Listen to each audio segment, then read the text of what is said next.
Վերադարձանք տաղավար, շարունակում ենք մեր եթերը եւ ինչպես գիտենք այս օրերին քաղաքում բավականին հետաքրքիր է նաեւ մշակութային անցուդարձը, ներկայացումները եւ հետաքրքիր իրադարձությունները։ Ֆարս մաժորը, նույնպիսի բացառիկ տրագիկոմեդիա, ինչպես եւ նույն հեղինակների Խաթաբալադան եւ Միակուլպան։ Սա ոչ քաղաքական, երևակայական, ահավոր ծիծաղելի եւ չափազանց տխուր տրագիկոմեդիա է, կատարվող տիեզերքում, նոյան տապանում, միջնադարում, դժոխքում եւ իհարկե մեր օրերում։ Հեղինակ Վարհամ Սահակյանը, բեմադրիչ Արթուր Սահակյանը եւ հենց ներկայացման հեղինակն էլ Վարհամ Սահակյանը մեր հյուրն է։ Բարի լույս Վարհամ։ Բարև ձեզ։ Ոնց ենք։ Լավ եմ։ Ես նաեւ ուզում եմ նշել, որ ներկայացումը նվիրվում է Արամայի Սահակյանի հիշատակին։ Սա շատ կարեւոր է։ Ֆարս մաժոր, ինչ է սա, հա, որովհետեւ այն պատմությունը, որ ունեք նախորդ ներկայացումների հետ կապված, բավականին այսպես լայն տարածում է գտել եւ միանշանակ, երբ որ արդեն գիտենք ձեր ձեռագիրն է, ուրեմն գրագետ ու գեղեցիկ հումոր է այստեղ։ Այո, սա էլ է գտնում տարածում, բայց գիտեք, թատրոնը քանի որ կենթանի օրգանիզմ է, ինքը որ ժամանակ պետք է անցնի, որ ընկնի իր հունի մեջ։ Արդեն ուրեմն հետաքրքիր բան եղավ, ես գովազդիկան բանի համար չեմ ասում, մեծամտանալու, որ ես խաղացինք հոկտեմբերի 20-21-ին ներկայացումը, դրանից հետո արձագանքները պարզ է, որ այտենց լավ են, բայց մարդիկ կան, որ արդեն սկսեցին, այ հիմա մենք կգանք այս նոր ներկայացմանը, տեսնենք, որ ոնց է, ինչ տեսարանը դարել էսպես, ոնց է փոխվել, որովհետև մարդիկ արդեն մի քիչ ավելի թատրոնից հասկացող մարդիկ գիտեն, որ պրեմիերա լինում է մոտարապես 7-8 անգամ, դա դեռ պրեմիերա է։ Այո, մինչև ներկայացումը խմորվում։ Որովհետև ոչ մեկը թատերախմբերից, մանավանդ այսպես ասած շոու բիզնեսում աշխատողներից, ոչ մեկը չի կարող փորձել այնքան, ինչքան ինքը կցանկանա։ Այդ ամեն ինչը դահլիճը բանը, դրանք խնդիրներ են։ Փաստորեն առաջին երկու ներկայացումից հետո արձագանքը շատ հետաքրքիր բաներ էին ասում, այնպիսի բաներ էին ինձ հարցնում, որ ես անգամ չէի մտածել, միշտ այդպես լինում է, այնտեղ կա արտավազդ B արքան, որը գերեվարվում է, շատ տխուր պատմություն է։ Չի ես գերի ընկնում քո զորքի առաջ, աշխարհում չի եղել տենց բան։ Այնտեղ շատ ծիծաղել է այդ ամեն ինչը, ծիծաղ ես նայում եմ դահլիճին, ծիծաղում են մարդիկ, ծիծաղում են արտավազդի արած բաները, ու մեկ էլ երբ որ հայտնվում է հոր ուրվականը կամ Տիգրան Մեծը, որը նույն Ավո Խալաթյանն է խաղում։ Ես մեկ է տեսա դահլիճում, որ մայրիկները սկսեցին ասես արդեն մոտեր, որ հեկեկային, որովհետև Տիգրան Մեծը ոչ թե այնպիսի բաներ է ասում, այլ թատրոնի ազդեցությունն է, Սահակյան Արթուրի արած բեմադրության այդ ազդեցությունը, եւ հենց այդ առումով մի շատ կարեւոր բան եմ ուզում ասել, որ հրավիրեցիք, ես դա պետք է ասեմ։ Այսօր քանի որ այդ ոնց որ ասում են թատերական շուկայում բոլոր ինչ ներկայացումներ, ինչքան կան, որ խաղացվում են, մեծ մասը 90%-ը դրանք կոմեդիաներ են, դրանք կատակերգություններ են։ Ես ցանկանում եմ որոշ անտեսատեսների շատերին զգուշացնել, որ սա կոմեդիա չի սա։ Այսօր գոյություն ունի երկու այնպիսի ներկայացում, որը կոմեդիա չի, տրագիկոմեդիա է, դրամա է, դա Հրանտ Թոխատյանի եւ Սամվել Թոփալյանի ներկայացրած Առաքելն է, նույնպես Արթուր Սահակյանն է, Առաքելն է եւ Ֆարս մաժորը։ Այսինքն ստեղ մարդ անգամ ես ձեզ մի բան ասեմ, կարող կոպիտ թվա, որ ցույց են տալիս թե ոնց են այդ կոմեդիաներին ասած։ Կոմեդիան ինչ է, ընտանեկան ինչ-որ պատմություն, մարդը կնիկը դուրս եկավ, մտավ գարդիրոբի մեջ, ընդից ու բան չեմ ասում, լավ։ Ու ես տեսնում եմ թե ոնց են ծիծաղում այդտեղ։ Ես վատ եմ լինում այդ ծիծաղի ձևից։ Դահլիճում նստած իրանք նկարել են իրանք ծիծաղել, այս են։ Ես նկարել եմ մեր ներկայացման ծիծաղի ձևը, դա կիրթ ծիծաղ է, հասկանում եք, այնտեղ շատ ծիծաղելի բաներ կան, իրենք ավելի ծիծաղելի բաներ կան, քան այդ կոմեդիաների մեջ, բայց ասում եմ մարդիկ ուրիշ կերպ են դիման, որտեղ իրենք արդեն գիտեն, որ այստեղ որ ես ծիծաղեցի, հենց մի քիչ հետո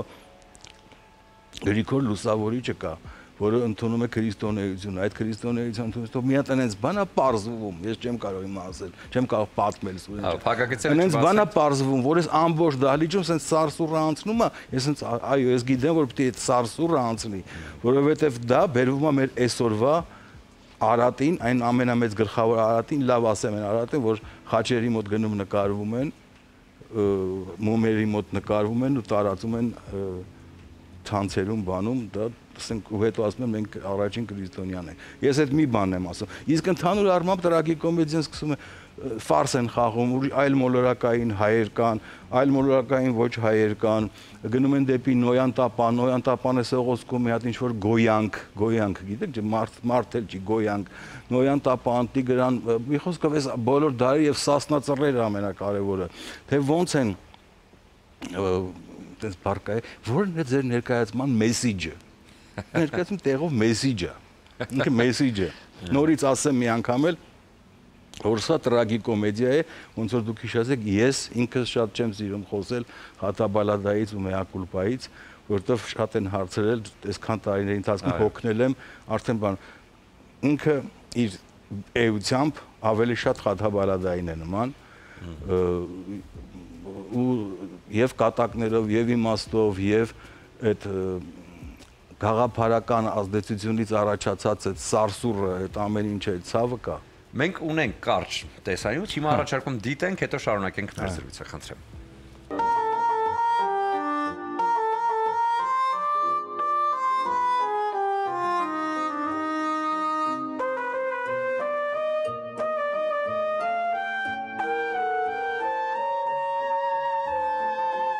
Պայքարող այրեր,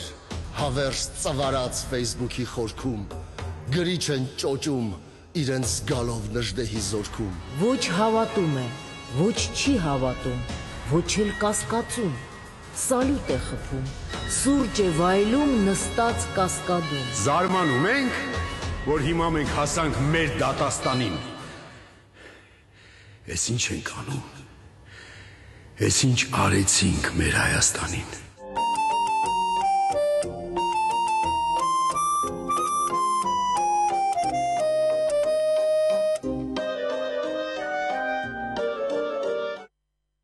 Նոյեմբերի 24-ին եւ 25-ին ֆարս մաժորը նորից կներկայացվի հանդիսատեսի դատին։ Ինչպես են հանդիսատեսը գալիս, ուզում եմ իմանալ բաց կա, սա է տոմսերը ինչպես են ձեռք բերում։ Ես առաջին ներկայացման ցանկացա վերջին օրերին դնել նաեւ թատրոնում, թատրոնի տոմսարկղում, բայց վերջին օրերին տոմսը չմնաց, վերջին 4 օրը չկարողակի տոմս։ Այս անգամ էլ երևի ես չգիտեմ կդնեմ այնտեղ, չէ, ամենակարևորը որ մարդիկ էլ հարցնում են, ես էլ եմ բանել, բոլորն էլ, այսինքն հարցնողն էլ գիտի, որ այդ տոմսերը on-line են վաճառում, տոմսարկղայում, ես վերջին անգամ եմ ասում, որտեղ չեմ սիրում, ես տոմսավաճառ չեմ, էլի, մտնում են, գտնում են այնտեղ կտեսնեն ֆարս մաժոր, այո, ու ապահովում են շուտ, որտեղ մանավանդ են մարդիկ, որ ուզում են մի քիչ ավելի իրենց ցանկացած տեղերը գրավել, պետք է արդեն դա անեն մոտարապես մինչև այս շաբաթվա վերջ։ Այո, որովհետև ներկայացումը նոյեմբերի 24-25-ին է, այնպես որ շտապեք, ես կարծում եմ, որ հաստատ դալիճից դուրս եք գալու ոչ միայն այդ մտքով, որ բավականին է ծիծաղել էր, նաև մտածելու առիթ է լինելու, որովհետև բոլոր այն ներկայացումները, որոնք մինչև այսօր եղել են, ոչ միայն ծիծաղ էին տալիս, նաև տալիս էին միտք, որ հետո դուրս ես գալիս ու սկսում ես մտածել, այս ինչ ասվեց, այս ինչի մասին էր խոսքը եւ արդյոք այո, այս ամենը պետք է այս ամենին պետք է ավելի լուրջ վերաբերվել։ Հիմա եկեք խոսենք դերասանական կազմից, ես գիտեմ որ բավականին տաղանդավոր մարդիկ են, դերասաններ են, ողջունում եմ բոլորին այս պահին։ Խոսենք նրանց մասին, ինչպիսին էին այդ փորձային շրջանը, հետո արդեն պրեմիերան, բեմ բարձրանալը։ Դե փորձային շրջանին ես համարյա ձայնազուրկ եմ եղել, որովհետև ես ով եմ, որ ասենք խառնվեմ բեմադրությանը, ես շատ բաներ, բայց մենք Սահակյան Արտուրը այդ ներկայացումը կառուցել է։ Ինքը ոչ միայն կառուցել է որպես թատերական, դերասանական աշխատող, այլև իմաստով, բանով կառուցել է, որ բաց տեղ չմնա, որ ամեն ինչ արդարացված լինի, ազդեցիկ լինի, գեղեցիկ լինի։ Եվ այնտեղ մասնակցում են առաջին Գևորգ Մինասյանը, տեսեք այդ ոզնիների ժամանակներից սկսած այն ոստիկանների դերերով, բաների դերերով շատ հետաքրքիր կերպար, տոնակ տրթատ երրորդի դեր ինքն է խաղում, որտեղ շատ բան է, դա գիրանում է, չէ՞, ինքն հիմա գեր չի, բայց մենք այդպես փչում ենք, բան, շատ հետաքրքիր է Իրինա Դանելյանը, որ ասենք տարբեր դերեր է, Տուբ Հռիփսիմ է, Խոսրով Դուխտը քույրը եւ այդ վերջին կերպարները, որոնք իմաստային մի մասը ֆիլմով, մի մասը բանով ներազդում են, հետո Արման Ղազարյանը շատ լավ ռուսական թատրոնից դերասան է, շատ ինքը խաղում է պաթոսի դերը, որտեղ պաթոսը դա այն պաթոսը, հայի պաթոսը դա կործանարար երևույթ է եղել, ես 10 տարեկանից եմ հասկացել, որ մենք, մեր բանը, մեր պատմությունը, մշակույթը մի տեսակել այդ պաթոսը կործանեց այս ժողովրդին։ Ոչինչ չունենալով տենց բաներ խոսել, ոչինչ չունենալ նկատի ունեմ լինել բոլորի պես, բայց ասել, որ ես ստեղծագործ եմ ու տանել դրա պատճառով տանել մարդկանց կոտորելու։ Հետո Ավո Խալաթյան, շատ եմ ուզում անպայման Ավո Խալաթյանը Արտուրը այնպես է արել, ես չեմ կարողացել, ես ինչի պիտի զբաղվեմ դերաբաշխումով, որովհետև Արտուրը արդեն գիտի, այնպես է որ կարելի է դրական ծանր դերերը բոլորը, ասենք սկզբում Նոյը, որ զգում է թե ինչ է կատարվում, հետո Արտավազդը, նույն ինքը Արտավազդի հայրը Տիգրանը, հետո գալիս է Լուսավորիչը ու այդպես գալիս է մինչև կա նաև Վերգոն, գիտեք ինչպիսի Վերգո, մենք նուրբ ասած Ցրան Վերգոնը, բայց մեզ մոտ այնպես է արված, որ Ցրան Վերգոն ամենակարգին տղեն է մեջներից։ Ինքն ուզում է բանակցի, ինքն ուզում է հասկանալ, որ սրանք ասում են, չէ գնանք կիսենք, ասենք թափ տուր, ասում է թափ տա, որ մեռնի։ Այսինքն որ մարդուն կիսում ես չի մեռնում պիտի թափ տա։ Ոչ, մեկին մտնում է պաթոսը, թափ տալը դա հայեցի է, թափ մենք տոն ենք, մենք արդեն փող են ծախսել, արդեն մենք թափ տալու տոնը պետք անենք, թափ տա տոնը, դա շրջադարձային տենց գիտեք, չէ՞։ Ու այդպես մենք կորցնում ենք պետականությունը վիժնադարում, չէ՞։ Այդպես բանով հասնում եմ մինչև վերջ եւ կան երիտասարդ որոշ չափով ես Էդգար Անդրեսյանը նախկին մեր այլ թատրոնից Սերգեյ Գրիգորյանը, Արման Մաթեոսյան, իրենք ամեն մեկը իրենց կերպարներով, իրենց վառ անհատական գույն են տալիս ներկայացմամբ եւ դատավարություններ են անդադ գնում այլ մոլորակում Հայաստանից մեղք գործած մարդիկ են գայս այդ բանն էլ ասեմ